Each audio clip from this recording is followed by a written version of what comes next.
నమస్తే, నేను మీ సతీష్. వివేకానంద రెడ్డి హత్య కేసులో జగన్మోహన్ రెడ్డికి ఒక ఊహించని షాకే తగిలింది.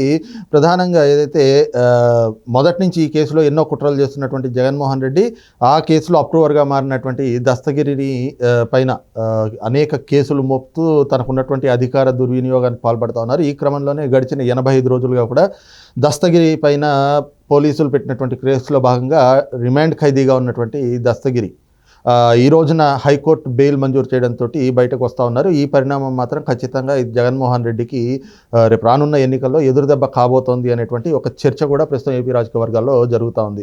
మరి నిజంగా జగన్మోహన్ రెడ్డి వ్యవహరిస్తున్నటువంటి తీరు కావచ్చు, వివేకానంద రెడ్డి గారి హత్య కేసు, అలాగే దస్తగిరి బెయిల్, ఈ అంశాలపైన ఈ అంశాలు ఎన్నికల్లో ఎలాంటి ప్రభావం చూపే అవకాశం ఉంది అనేటువంటి అంశం మనతో చర్చించేందుకు సీనియర్ జర్నలిస్ట్ దుర్గా కుమార్ గారు ఉన్నారు. సార్ నమస్కారం.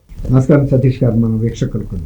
సార్, ప్రధానంగా వైఎస్ వివేకానంద రెడ్డి గారి హత్య కేసు అనేటువంటిది 5 ఏళ్లుగా చూస్తూ ఉన్నాం, సాగుతూనే ఉంది, సాగతీత కొనసాగుతూనే ఉంది. మరి ఆ కేసులో జగన్మోహన్ రెడ్డి గారు చేస్తున్నటువంటి ప్రయత్నాలు, కుట్రల అన్నీ కూడా చూస్తున్నాం. దస్తగిరి ఆ కేసులో అప్రూవర్గా మారినటువంటి వ్యక్తి, మరి అతని పైన జరుగుతున్నటువంటి విషయాలు, ఈ రోజున ఆయనకి బెయిల్ రావటం, ఈ అంశాన్ని ఎలా చూడొచ్చు? అలాగే ఇది రాబోయేటువంటి ఎన్నికల్లో ఎలాంటి ప్రభావం చూపే అవకాశం ఉంది? అసలు వివేకానంద రెడ్డి గారి హత్య ఒక సంచలనంగా మారిందండి. అది 2 తెలుగు రాష్ట్రాల్లోనే కాదు, జాతీయ స్థాయిలో కూడా ఒక సంచలనమైన కేసుగా సిబిఐకి ఛాలెంజ్గా నిలిచింది. 5 ఏళ్ల నుంచి కూడా విచారణ జరుగుతున్నా కూడా అది ఏ కొలిక్కి రావట్లేదు. అది సిబిఐ లోపమా లేకపోతే సిబిఐ మీద రాజకీయంగా వస్తున్న ఒత్తిడిలా అనేది మనం అర్థం చేసుకోవాలి. అక్కడ ఒక సిబిఐ విచారణ అధికారి మీదే ఒక ప్రైవేట్ కేసు పెట్టారంటే ఇక రాజకీయంగా ఏ స్థాయిలో ఒత్తిడి ఉందో మీరు అర్థం చేసుకోండి. సిబిఐ 2 చేతులు కట్టేసి పనిచేయమంటే ఎలా పనిచేస్తానే పరిస్థితికి వచ్చింది. అంటే సిబిఐ అధికారులకే స్వేచ్ఛ లేదు, వాళ్ళకి ఒక రక్షణ లేదు. అక్కడ పులివెందుల్లో వాళ్ళ విచారణ సందర్భంగా వచ్చినప్పుడు వాళ్ళని బెదిరించారు, వాళ్ళని వెంటాడారు. తర్వాత వాళ్ళ మీద కేసులు పెట్టారు, ప్రైవేట్ కేసులు. ఇది ఒక పెద్ద రికార్డు. ఇంతవరకు దేశ చరిత్రలో అట్లాంటి సంఘటన జరగల. అట్లాగే ఇప్పుడు దస్తగిరి అందులో అక్యూజ్డ్ నెంబర్ 1. అతను అప్రూవర్గా మారాడు. అప్రూవర్గా మారిన తర్వాత అతనికి ప్రాణరక్షణ లేదనేది అతను వెళ్ళి ఎస్పీ గారిని కలిసి తనకి భద్రత ఏర్పాటు చేయమన్నాడు. తన భార్య కూడా ఏం చెబుతుంది, దస్తగిరి బతకడు, దస్తగిరిని చంపేస్తారు వీళ్ళు అని ఆమె మొదటి నుంచి కూడా కంప్లైంట్ చేస్తుంది. అతని మీద అక్రమమైన కేసులు పెడుతున్నారు. ఏ విధంగానైనా సరే జైల్లో పెట్టించాలండి. ఒకవేళ జైల్లో ఉంటే కూడా ప్రాణరక్షణ ఉంటుందా అంటే ఉండే పరిస్థితి కనపడతలా. గతంలో కూడా పరిటాల రవి హత్య కేసులో ముద్దుసీన్ కూడా చనిపోయింది జైల్లోనే, అనంతపూర్ సెంట్రల్ జైల్లో. ఇప్పుడు దస్తగిరిని 85 రోజులుగా ఏదో ఒక కేసు విషయంలో ఒక అక్రమ కేసు అని వాళ్ళు అంటున్నారు, ఫ్యామిలీ వాళ్ళు. కిడ్నాప్ అని చెప్పేసి కేసు పెట్టారు. కిడ్నాప్ అని, ఒక అమ్మాయిని కిడ్నాప్ చేశాను, 85 రోజులుగా పెట్టారు. ఇప్పుడు అక్కడ కూడా అదే తరహాలో మొడసాపరండి చేస్తే కూడా చేయగలిగింది ఏం లేదు. బయటకు వస్తేనూ అతనికి ప్రాణాపాయం ఉంది, జైల్లో ఉన్నా కూడా ప్రాణాపాయం ఉంది. ఈ విధమైనటువంటి తర్వాత అందులో కొంతమంది, ఇప్పుడు భారతీయ రెడ్డి గారి తండ్రి గంగిరెడ్డి గారు ఎవరైతే ఆయన హాస్పిటల్ నుంచి కంపౌండర్ని తీసుకొచ్చి చనిపోయిన శవాన్ని బయటికి తీసుకొచ్చి కట్లు కట్టి కుట్లేసి పౌడర్లు అద్దిన వ్యక్తి, ఆయన చనిపోయాడు. తర్వాత జగన్మోహన్ రెడ్డి గారు భారతీ రెడ్డి గారు బై రోడ్డు కడప వెళ్తున్నప్పుడు ఆ హత్య తర్వాత ఆ కార్ డ్రైవ్ చేసిన వ్యక్తి చనిపోయాడు. ఆ జర్నీలో వాళ్ళు ఏమన్నా మాట్లాడుకున్న అంశాలు అతను విన్నాడనేది ఏమన్నా కొంతమంది అనుమానాలు అట్లా కూడా ఉన్నాయి. అతను ఆ ప్రయాణంలో జరిగిన సంభాషణలో అతను ఎక్కడ బయట పెడతాడనే ఉద్దేశం మీద ఏమైనా చేశారనే అనుమానాలు వ్యక్తమైనాయి. అప్పుడు ఈ కేసుకు సంబంధించిన రకరకాల వ్యక్తి రామ్ సింగ్ అనే ఆయన ఇన్వెస్టిగేషన్ ఆఫీసర్ మీద ఒక ప్రైవేట్ కేసు ఉంది. అట్లా ఈ కేసుకు సంబంధించి ఎవరు ఎప్పుడు చనిపోతున్నారో, ఇంకా కొంతమంది కూడా చనిపోయారు, ఇంకా కొంతమంది అనుమానాస్పద పరిస్థితుల్లో హాస్పిటల్స్ పాలవటం ఇవన్నీ కూడా జరిగినాయి.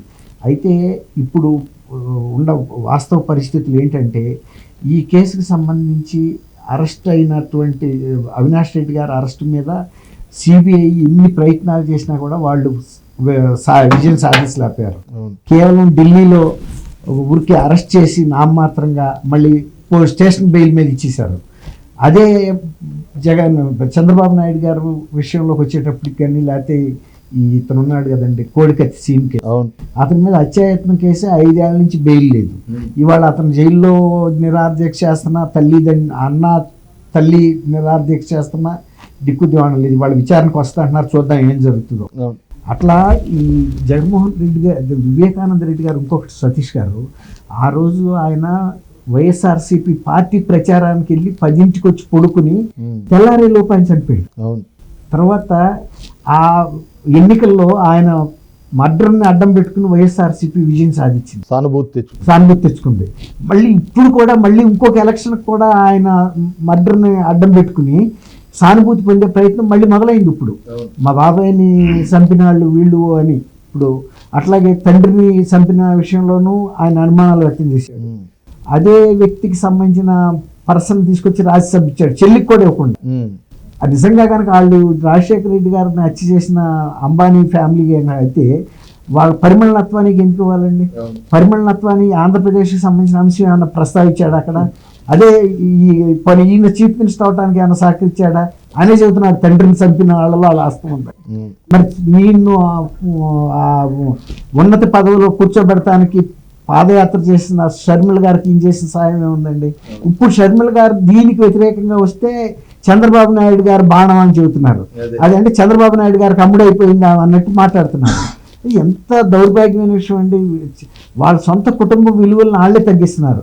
రాజశేఖర రెడ్డి గారు ఉండగా వాళ్ళ కుటుంబ సభ్యులను ఎవరన్నా అంత సాహసం చేసి చంపగలుగుతారండి?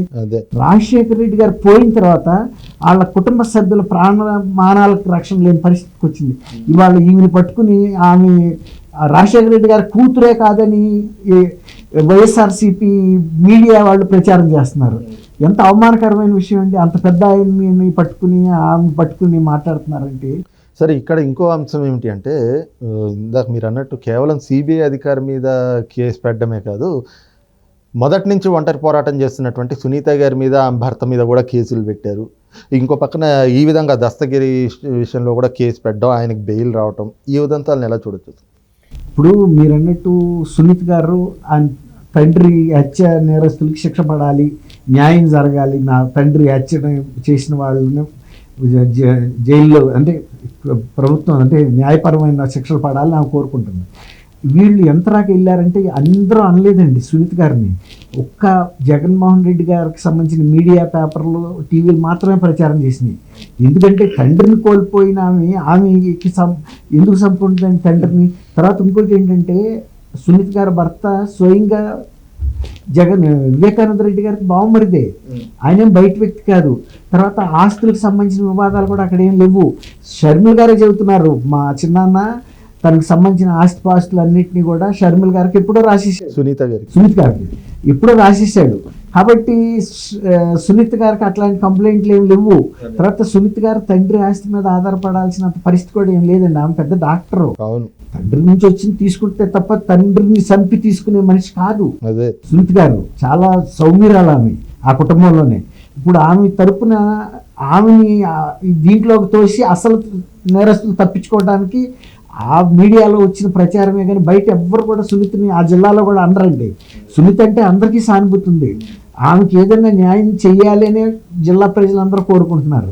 కాబట్టి ఇప్పుడు ఇతను ఉన్నాడు దస్తగిరి చేసిన నేరం చేసినప్పటికీ తర్వాత తనకే పశ్చాత్తాపడ్డాడు. ఎందుకంటే నేను ఒక అనవసర పని చేశాను, ఒక మంచి వ్యక్తిని చంపాను, ఇందులో నా పాత్ర ఉంది. నేను ఆ పశ్చాత్తాపం నేను ప్రకటించి నేను ఆ పాపం నుంచి బయటకు రావాలనే ఉద్దేశం మీద అతను దీనికి అప్రూవర్గా మారాడు. అప్రూవర్గా మారిన తర్వాత ఇప్పుడు అతన్ని ఎట్లయినా సరే లేపేసేయాలి అనే కుట్ర జరుగుతుందనేది కడప జిల్లా మొత్తం అందరూ అనుకుంటున్న మాటే. అతని ప్రాణానికి ఏ క్షణమైనా ప్రమాదం రావచ్చు. అంతెందుకండి సునీత్ గారికి కూడా రెక్కి నిర్వహించారు హైదరాబాద్లో. సునీత్ గారు ఏం చేసిందండి? తండ్రి హత్యకి సంబంధించి న్యాయం కోసం పోరాడటం తప్ప అట్టా కూడా వాళ్ళని రెక్కి నిర్వహించారంటే ఇవాళ దస్తగిరి ప్రాణానికి ఏమి రక్షణ ఉంటుందండి? ఉండదు. ఖచ్చితంగా ఏదైనా జరిగినా ఆశ్చర్యపోవాల్సిన అవసరం అయితే లేదు. దస్తగిరి కూడా తన ప్రాణాల మీద ఆశ వదులుకునే బతుకుతున్నాడు. తనకేమి నేను ఉంటానన్న గ్యారంటీ లేదు. అనేకసార్లు చెప్పాడు, ప్రెస్ ముందే చెప్పాడు, లైవ్ మీడియాలో చెప్పాడు, నేను నా ప్రాణానికి ఏ క్షణమైన ప్రమాదం రావచ్చు, నేను దానికి సిద్ధపడే ఉన్నానండి. తనకన్నా చేయగలిగింది కూడా ఏం లేదండి. అతను గాలిలో దీపం. ఇప్పుడు పెద్ద పెద్ద వాళ్ళే అతని మీద పగబట్టినప్పుడు కడప జిల్లాలో పులివెందుల్లో అతను ఇంత ఆ 40 కోట్లు సుపారీ ఇవ్వటానికి అంగీకారం అయ్యి దానికి ఆశపడి చేశాడు అతను. మరి అందింది కొంతే, అది కూడా మళ్ళీ పోలీసులు స్వాధీనం చేసుకున్నారు. ఏదో విల్లా కొనుక్కుందాం అనుకున్నాడు 3 కోట్లు పెట్టి, కొంత అడ్వాన్స్ ఇచ్చాడు, కొంత డబ్బులు చేతిలో ఉండగానే పట్టేశారు. కాబట్టి వాళ్ళు అతనికి దేనికైనా సిద్ధపడి ఉండాల్సిందే. అతని ప్రాణానికి ఎవరు కూడా రక్షణ కల్పించారు. రైట్, ఇది చూస్తున్నాం కదా. ముఖ్యంగా ఏదైతే అధికారం కోసం జగన్మోహన్ రెడ్డి ఏ స్థాయికైనా దిగజారుతాడు, ఎంతటి కుట్రలైనా పనుతాడు అనడానికి వివేకానంద రెడ్డి హత్య కేసే ఒక ఉదాహరణగా కనిపిస్తుందని, మరి ఏదైతే ఈ కేసు మళ్ళీ రేపు రాబోతున్నటువంటి ఎన్నికల్లో ఖచ్చితంగా ప్రస్తావనకు వస్తే అది రాజకీయంగా తనకి ఎదురుదెబ్బ తగులుతుంది. కాబట్టి అలాంటి అడ్డంకులన్నీ తొలగించుకోవాలని జగన్మోహన్ రెడ్డి చేస్తున్నటువంటి కుట్రల్లో భాగంగా దస్తగిరి లాంటి వాళ్ళని పైన అక్రమ కేసులు పెట్టి అరెస్టులు చేస్తూ ఉన్నారు. కానీ ఈ రోజున హైకోర్టులో ఏదైతే దస్తగిరికి బెయిల్ రావటం అనేటువంటిది మాత్రం జగన్మోహన్ రెడ్డికి ఖచ్చితంగా ఊహించని ఒక షాక్గానే పరిణమిస్తూ ఉంది అనేటువంటి అభిప్రాయాన్ని కూడా సీనియర్ జర్నలిస్ట్ దుర్గా కుమార్ గారు వ్యక్తం చేస్తూ ఉన్నారు. Thank you Satish.